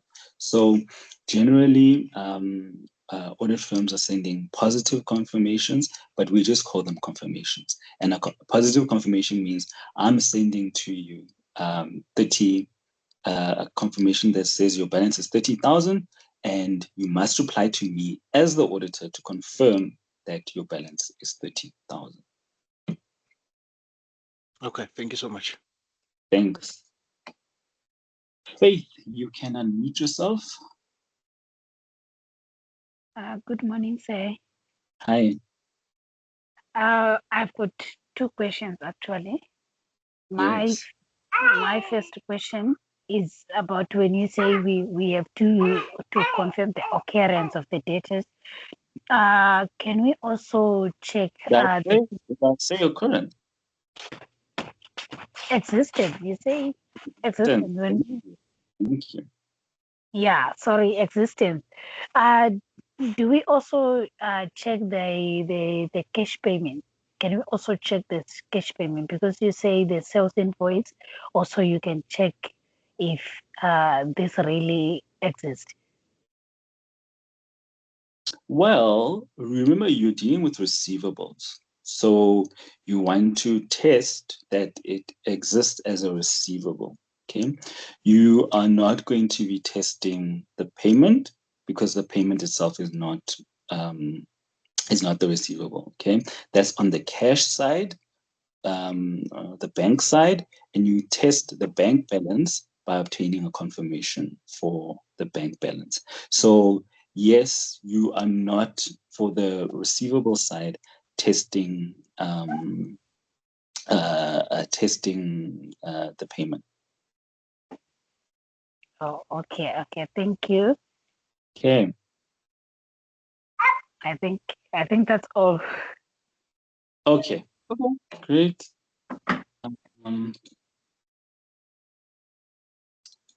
Vuyokazi, you can go ahead. Hi, sir. I also have two questions. This is in relation to how the textbook refers to debtors confirmation. Number one, is debtors confirmation the same thing as debtors securitization? That word? I mean, Yep. is if you could please explain subsequent receipt testing. Okay. Subsequent receipts testing is if you don't have confirmation of all your receivables balances, then you will perform some subsequent receipts testing. So you will inspect your bank statements after year end for any amounts that are received, and you will then try tie those amounts to the balances as at year end. Okay? So if you've confirmed your receivables, then you are happy that those are the receivables at year end.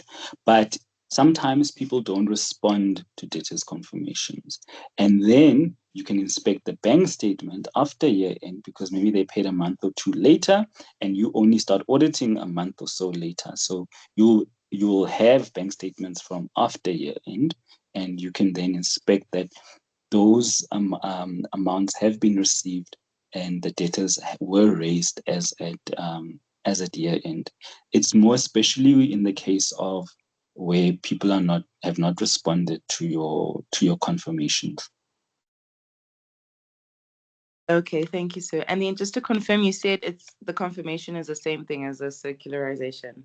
Yes, it's the same thing. Okay, cool. Thank you very much. Thanks. Okay, you can unmute yourself. Nkosindiphi. Thank you, sir. Morning, students. Hello.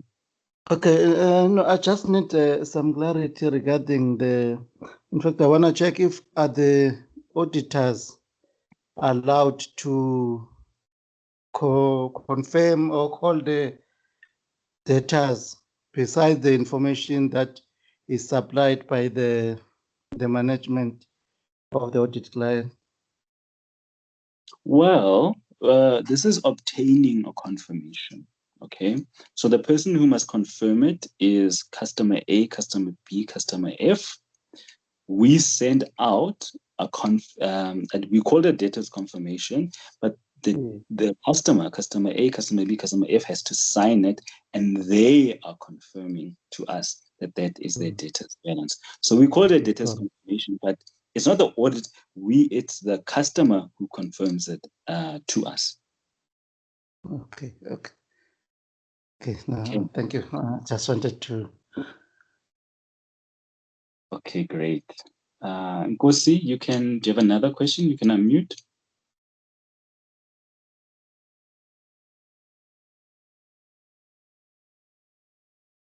Okay, I'm going to lower your hand.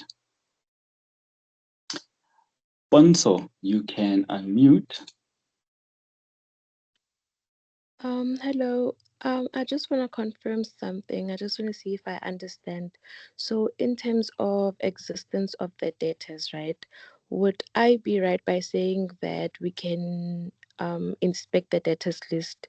But then I thought that would be wrong because we are dealing with receivables, so we should inspect something that shows us the amount that they owe us. So, if that is the case, inspecting the debtors list, the approved debtors list to confirm if the debtors exist, which session would that be? No, please repeat your question. So my question is, I wanted to inspect the approved debtors list to confirm that the debtors are approved, right? You are testing what assertion? You want to test existence of the debtors?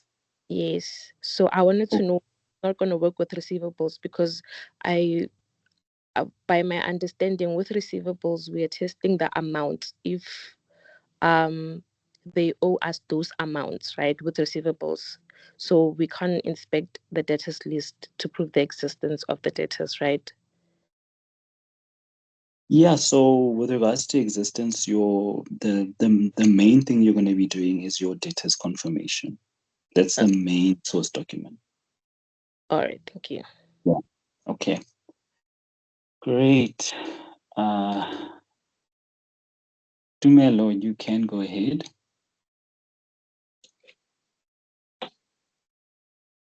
You can, you're unmuted, but we can't hear you. Oh, sorry, can you hear me now? Yes. Just on that note regarding existence and substantive procedures, you had said that if we do run out of procedures to run, it's because we probably have a lack of source documents. So can we go as far? And is I say lack of source documents and something else? And you've forgotten to deal with lesson 8,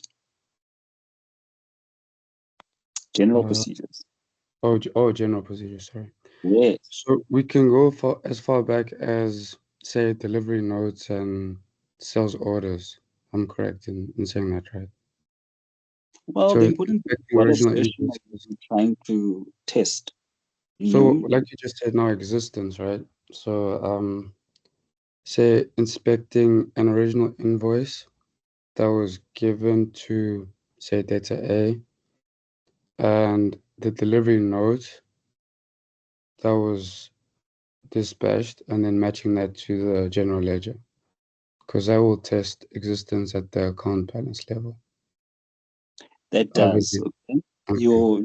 Your important source document there is your confirmation. But yes, that does test for existence. Okay. Okay. Thank you. All right, thanks. Quinton, you can unmute.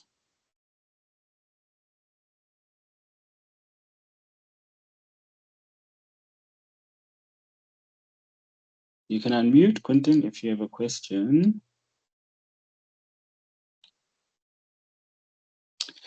Okay, that is then it on revenue and receipts. And just in time, because we only have about 15 minutes left. When it comes to acquisitions and payments, okay, you are going to go through exactly the same process that we've gone through, okay? Unfortunately, 2 hours is not enough time to be able to go through everything, okay? So you're going to go through the procedure that we've just done for the revenue and receipts. You're going to do the same for acquisitions and payments. In other words, you're going to ask yourself, what accounts are involved, okay? Now, the accounts can be classes of transactions or they can be account balances. Then obviously you need to know which assertions apply to both, just like we did for revenue. You also need to ask yourselves, what are the source documents that are involved in this process? And then link those to the assertions, just like we've done for revenue, okay? Just like we did with regards to the revenue, when you see the general ledger account, how would you test different purchases differently? Just like we did with revenue, when revenue is on credit versus if it's cash versus if it's delivered, different types of purchases. And it's mainly the same as well, right? You may have purchases that are based on invoices. You may have purchases that are based on contracts. The ideas are all the same. The only thing that changes is the source documents. But the ideas, they are all the same. You will easily be able to follow. Okay.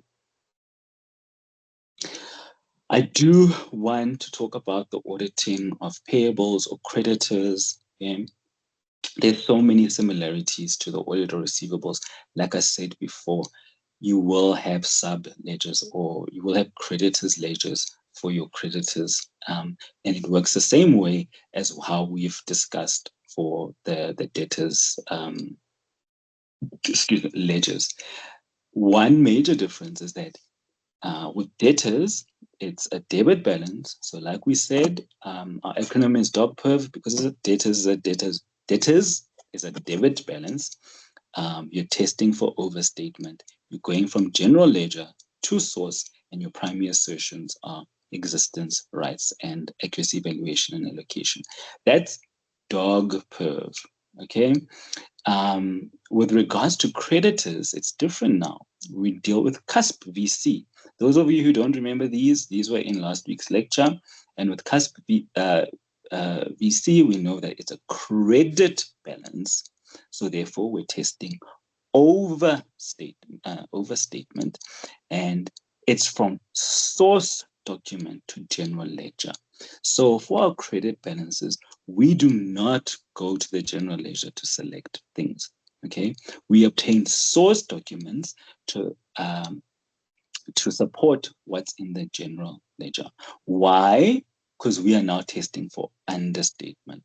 So we're testing for amounts that won't be sitting in the general ledger, okay? So with regards to disputes, that's why we go to the dispute file. We want to see if we can find anything that hasn't been recorded because we're testing for understatement, okay? Long outstanding payments are an issue. For that, you will use your age analysis. Creditor statements, right? Creditor statements, those are external. So they also provide information that might not be in the general ledger. So we will use a creditor statement to see if there's any amounts in there that are payable but haven't been recorded in the general ledger. The client prepares creditors reconciliations, so we'll also inspect those. And we also send creditor confirmations. So I hope you can see how for creditors, there's an emphasis on using other source documents, the dispute file, the creditor statements. Those are other sources that are outside of the general ledger to go support the amounts that are in the general ledger. Creditors balance, CASP BC, creditor balance, you're testing understatement, you're going from source document to general ledger in terms of direction of testing, and your primary assertions are completeness and accuracy, valuation, allocation. In other words, with anything that's a credit balance, you are concerned that not all the amounts have been recorded for that credit balance. So you're concerned that all amounts have not been recorded for payables. Also, accuracy, valuation, and allocation, you're concerned that credit balance is not at the right amount. Yeah.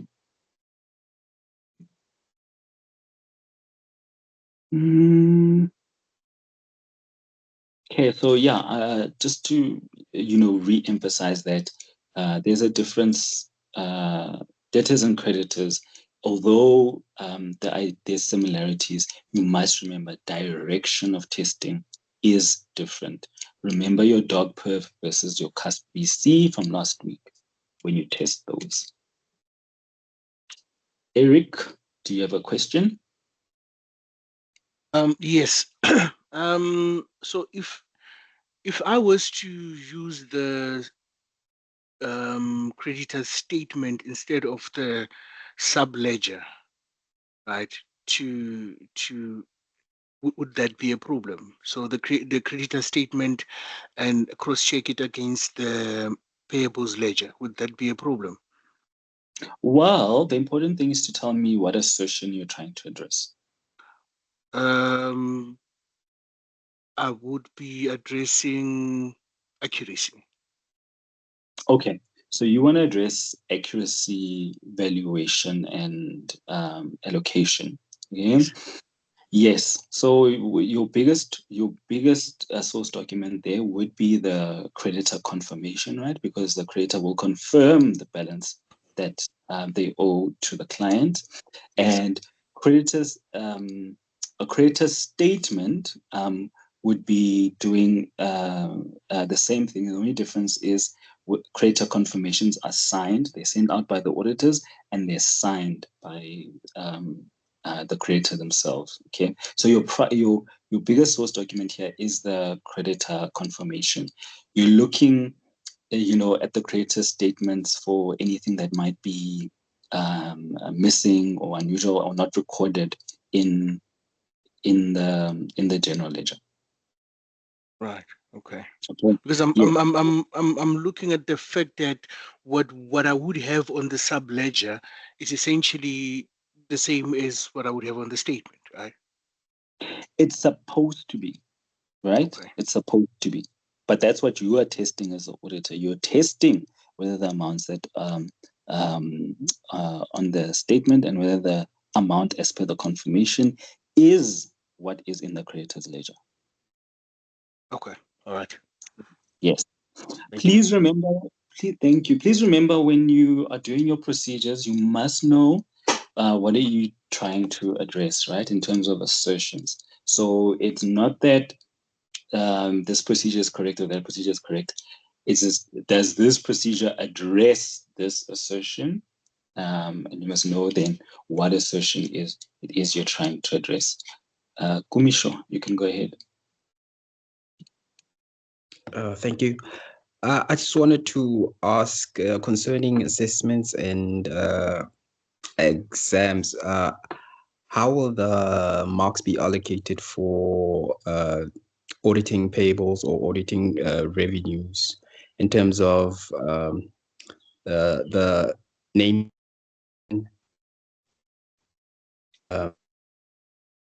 You just cut off there in terms of what? In terms of names.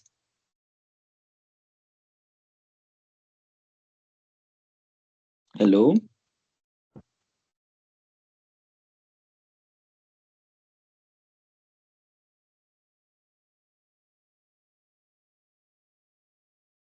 Sorry, I think I got cut off there. Kumisho, you're saying? Yes. You're saying, no, please repeat. Please repeat your question. Oh, sorry. My internet cut off.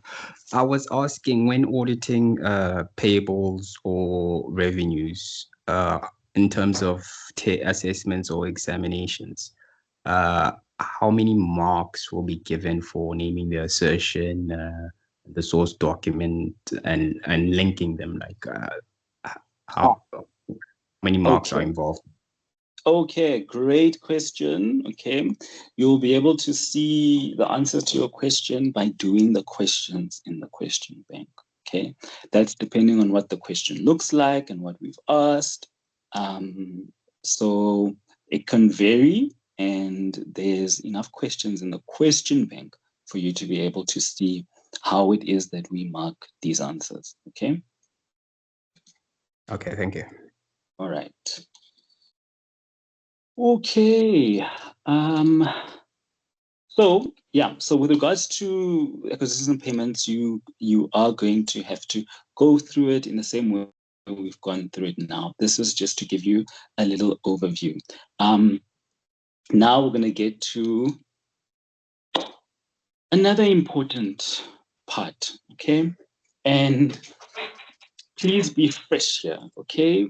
Pay attention, okay? This is an important principle because it does make a difference in terms of marks and in terms of your approach to a question. Okay? Up to now, we have been auditing a class of transactions, or we have been auditing an account balance up to now. Now, I give you a document and I say, please audit this document. Okay. Let's say I give you a debtors reconciliation. I say, I want to know whether this debtors reconciliation is accurate or not. Okay. That is now not a class of transaction. You're not auditing, the 800,000 Rand revenue now. You're now auditing a document that's part of that process. Okay. Or if I give you a contract, that's a document that's part of the sales process, if it's a sales contract, but that's not the actual class of transaction. So now there's a distinction between auditing an account balance, a class of transactions, or a document. And I'm highlighting this to you because students do get confused, okay? The principles for auditing a document are different.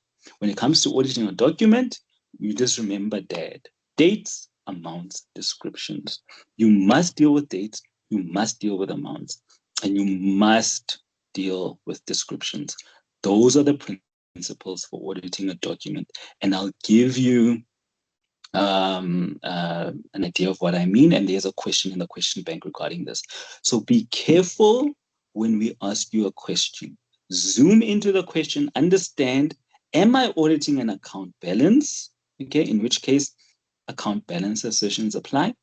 Am I auditing a class of transactions? In which case class of transactions assertions apply. Or am I auditing a document? In which case I must deal with dates, amounts, descriptions. Okay, let's practice.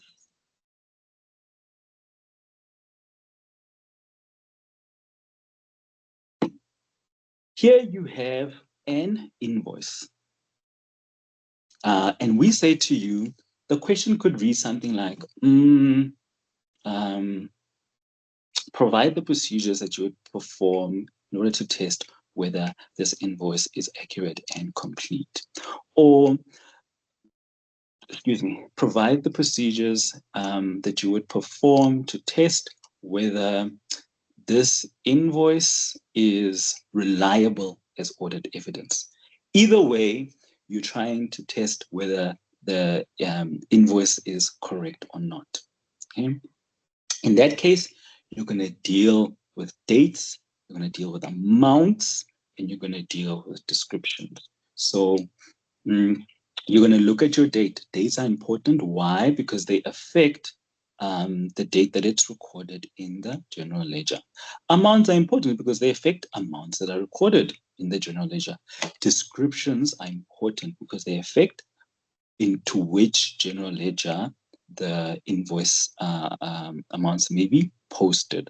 So that's why you deal with dates, amounts, and descriptions. So we see this is our date. Depending on what we have done, it seems like the service is let's say it's a service that was done on a specific date, then you are going to want to agree this date to if it was goods delivered, you'd be agreeing it to the delivery note. If it's a service that's provided, you'd be agreeing it to whatever document we've said is the service document. For example, if there's a service logbook, you're going to agree it to the service logbook. Okay, so if there's a date, you must deal with the date. Okay, then it says due upon receipt. What is that? That is a description. So you must also test that. Go look at the sales policy. What are the terms and conditions for this in terms of their sales policy? Are sales due upon receipt? Then you've agreed that that description is the correct description. Then you have a bunch of amounts here, and then you have a bunch of descriptions here. You need to deal with all of them. Here it says service fee.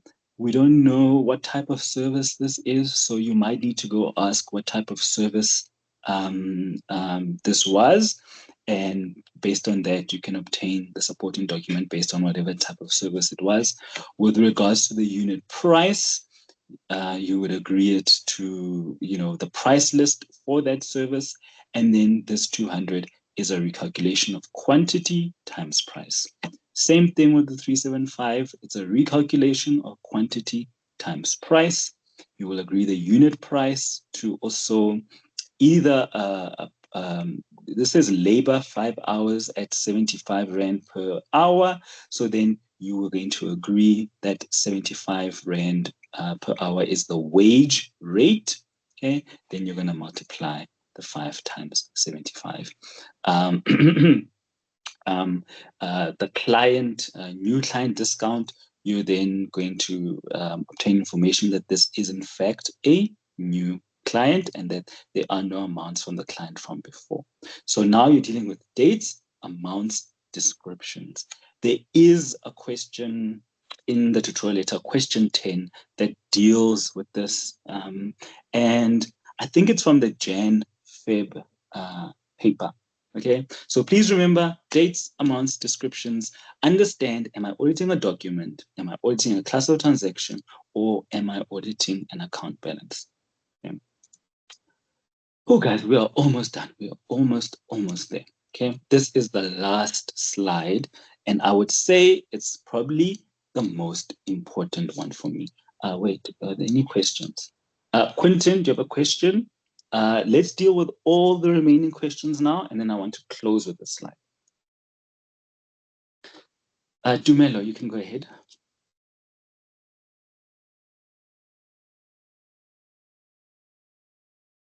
Dumelo, you can go ahead. Sorry, I forgot to unmute there. So you had stated on the previous slide that there are two possible ways that you can ask that question regarding the document. Could you just quickly run through how you'd substantiate that document as reliable audit evidence, as you had stated? That's a possible question. Yeah, it's the run same. through accuracy and completeness. It's the same. So oh, it doesn't change. So if you Okay. as reliable as audit evidence, you're dealing with dates, assumptions, and descriptions. Because if you can rely on the dates, if you can rely on the amounts, if you can rely on the descriptions, then everything that goes into the GL based on that invoice is correct and reliable. Okay, so it's two ways of asking the same question, essentially. Exactly. Okay. Great. Lynette, you can unmute. Hi, thank you. I just want to know if the documents are fraudulent, the supplier is a fraudulent supplier and the delivery note is fraudulent, how would one pick that up? Do you look at the supplier and see if it really exists? Okay, so as auditors, we are supposed to have professional skepticism, right? We are supposed to be questioning, but we are not forensic auditors, right? We are not thinking every single amount contains fraud and every single amount is wrong. We do rely on good faith from the client, but we test the amounts. We're skeptical and we test the amounts. So if the invoice is, if there are indicators on the invoice that something doesn't seem right, like maybe this first up consultants does not exist at all. You can't find them anywhere. You've never heard of them, and therefore, when you look it up, you also can't find them. Then that could be an indicator, and that's then there's separate procedures with regards to things like that. But for the most part, we're not going out specifically looking at every single thing for fraud.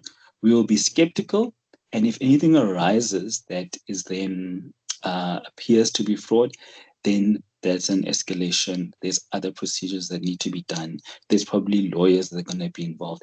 It's quite an intense process. So at a third year level, you're not going to have to worry about things like that.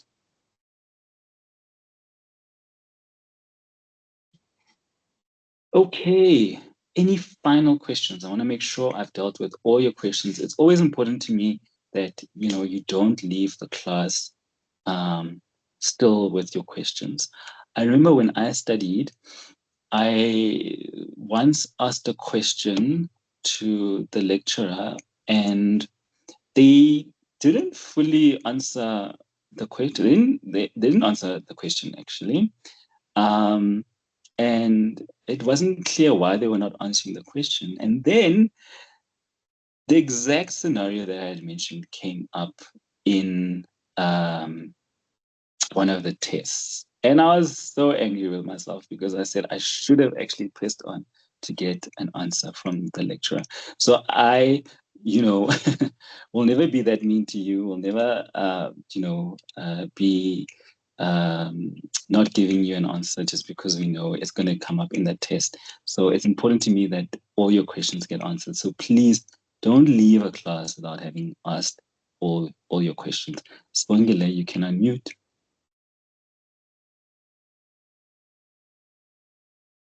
Spongile, you can unmute.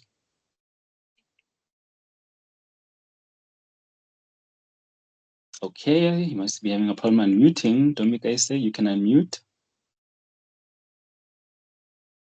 Okay, sir. Will you please clarify on the class of transactions? What? Yeah. Yes. When inspecting the cut-off, right? It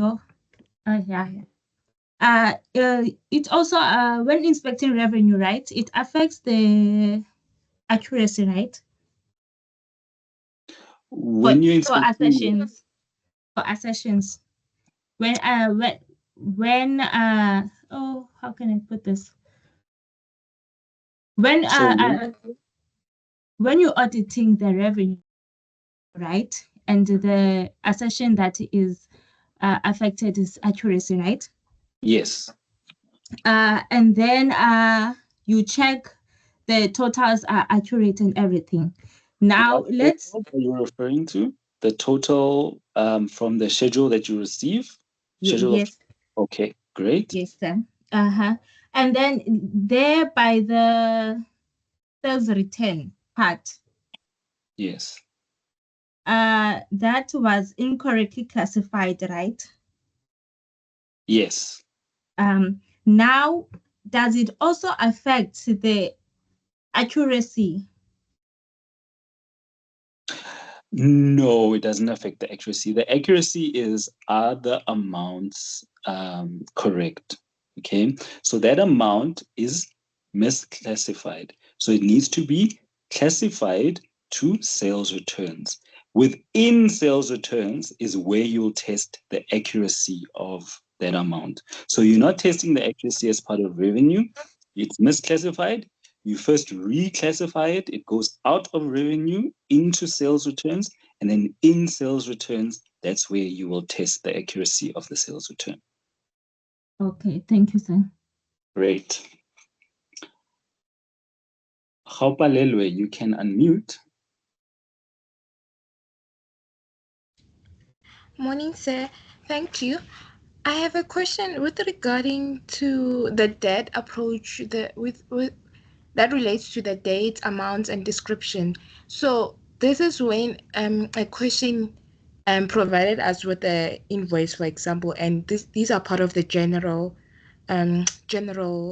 procedures. So the general procedures is for classes of transactions and account balances. Okay. With regards to when you're given a document, you're then going to focus on dates, amounts, and descriptions. Okay. Okay. So if you look at where general procedures is in the tutorial letter, it's under your test of details, and when you're auditing an account balance or a class of transaction. Okay, so for your general procedures, it only relates to your sessions, not for the document, source document. Yeah, it relates to your classes of transactions and it relates to your account balance. Okay. When you're auditing a document, you are going to be dealing with dates, amounts, and descriptions. The procedures will look also like general procedures. For example, when you're dealing with amounts, you will recalculate some of the amounts, and that is a general procedure. But don't confuse the two. Just know that you're doing the procedures that deal with dates, you're doing procedures that deal with amounts, you're doing procedures that deal with descriptions. The reason why I don't want you to confuse it with general procedures is because when you're auditing a document like an invoice, you're not going to say obtain a written representation from management regarding that invoice. Okay? Your written representations are for classes of transactions, account balances, and any significant events. So, example, if you are if you've bought or disposed of a subsidiary, that's a significant transaction. Whereas an invoice is not a significant transaction. So you don't want to be obtaining a written representation about this. Okay, now I think I'm understanding. Thank you. Then my last question is with regards to the dates. I think I missed it. What are we actually testing for the on the source document? When you look at the date, what are we actually testing for? You're trying to see whether the date is accurate or not. So is the date an accurate date? That instead of 20 June, they haven't put in there 20 September. So you need to agree to something that proves that that is the correct date. You know, like I said, if this is something that maybe was delivered, then you can agree the date to that delivery note. In this case, if it was a service, we'll tell you what's the related source document. If there's a service logbook, maybe, then you can agree to the service logbook date. So it's to ensure that that date is the date that it's supposed to be. The amount is the amount where it's supposed to be. The description is the description that it's supposed to be. Okay, thank you. That's all. Thank you, sir. Okay, great. All right. We are then going to close. So with regards to, we have now done revenue and receipts, and we've kind of outlined how you must go through everything for acquisitions and payments. We started this lecture by talking about the passing bus. This is still things that you must do to stay on the passing bus, okay? These are things that you must do before next week's lecture. You must do question 3, you must do question 7, you must do question 8, and you must do question 9. Question 8 is a little bit special because it does deal with estimates arising from an allowance for credit losses. So it is, even if you don't understand everything in question 8, it's fine. We'll come back after we've done lesson 10.3, but you must do those questions. Then you must do question 10, and that tests whether you understand those DAD principles, okay? Next week, Anari will be going through the inventory business process with you, and it's one of the sort of simpler business processes, okay? Like I said, it's important, it's going to be in the test, but because it's simpler, it means if you don't have time to catch up this week, please make sure that you've caught up at least by next week then, because there's not as much as what there would be from today. But the important thing is make sure that you are not falling behind, please, because we just add. Every week we're adding. So it's important that you do not get left behind. You don't want to be leaving students behind. But every week it's more and more source documents, more understanding with regards to substantive procedures. So make sure that you are up to date. Stay on the passing bus. Also revise after you've done these questions. Make notes. Where did I go wrong? This is what I must watch out for, that I don't forget this for the test. And every week you are revising what you have said is wrong, what you got wrong. Making sure that before you go into class every week, you've addressed everything you need to by that week. Like I said, with regards to the previous tutorial letters, we will integrate with ethics and we will integrate with lesson 3. You must go back to those lessons at some point and make sure you understand them. I mean, lesson 3 is such a long lesson. Lastly, if you're doing the questions and you don't understand something, you don't stop there. That's where you contact the e-tutor or the module mailbox to say, this was in the answer, I don't understand why. Please explain. Or this was my answer, it is not in the answers in the question bank. Why is it not there? You need to obtain those explanations so that you understand the answers in the question bank.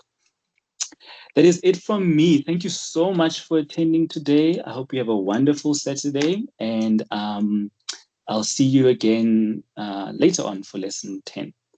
Thank you, everybody. Next week's lecture is on Thursday, not on Saturday. So Thursday at 12, we're back to normal. Thank you so much. Goodbye, everybody.